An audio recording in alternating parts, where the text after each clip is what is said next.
लगता है शंकर जी का भक्त कहेगा, रावण जैसा कहेगा हम तो भैया शंकर जी के भक्त, हम क्यों जपें। तो कहने का तात्पर्य यह है, एक नाम ऐसा है जैसे कि कहा है कि एक राम दशरथ का बेटा, ठीक है क्या, एक राम दशरथ का मुंह पे लगाइए, हाँ बोलो, एक राम दशरथ का बेटा। एक राम दशरथ का बेटा। तो एक राम जो है दशरथ के बेटा हुए हैं, और एक राम घट घट में बैठा। एक राम घट घट में बैठा, एक राम घट घट में जो बैठा। हमारे आपके अंदर जो बोलने वाली शक्ति है वो क्या है, वो क्या शैतान की है, वो राम, भी राम है, की है। वो भी राम है, समझ रहे हैं ना। अगर ये राम नाम सत्य क्यों कहते हैं हिंदुओं में मरने के बाद में जब ले जाते हैं, तो राम नाम सत्य इसीलिए कहते हैं कि जो अंदर से सच बैठा था, सत्य बैठा था, जो आत्मा थी या परमात्मा का अंश था, वो निकल गया तो असत्य हो गया। राम नाम सत्य है और सत्य बोले मुक्त है। तो जो अंदर में था वो निकल गया, बोलता पुरुष जिसे कहते हैं। एक राम दशरथ का बेटा, एक राम घट घट में बैठा, माने जीव जंतुओं के अंदर बैठा हुआ है।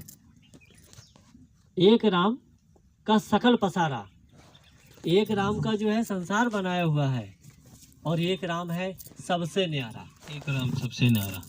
हाँ, one Ram is separate for every one. तो इनके महाराज जी डिफाइन थोड़ा सा बताएं कि देखिए इनको तो सभी जानते ही हैं, जो दशरथ जी के पुत्र राम जी के बारे में। और घट घट में बैठा हमने बता ही दिया, आत्मा राम को ही राम कहा है। और एक राम का संसार बनाया हुआ है, एक राम का सकल पसारा। ये जो जाल माया जाल देख रहे हो सब है, पशु पक्षी सब, वृक्ष, दृश्य अदृश्य जो जड़ चेतन प्रकृति है वो सब उनकी बनाई हुई है। एक राम इन सबसे न्यारा। जो एक राम है, जो चौथा राम है, वो इन सबसे अलग है। वो निष्पक्ष रहता है, वो साक्षी रहता है, वो केवल दृष्टा है, वो देखने का काम करता है।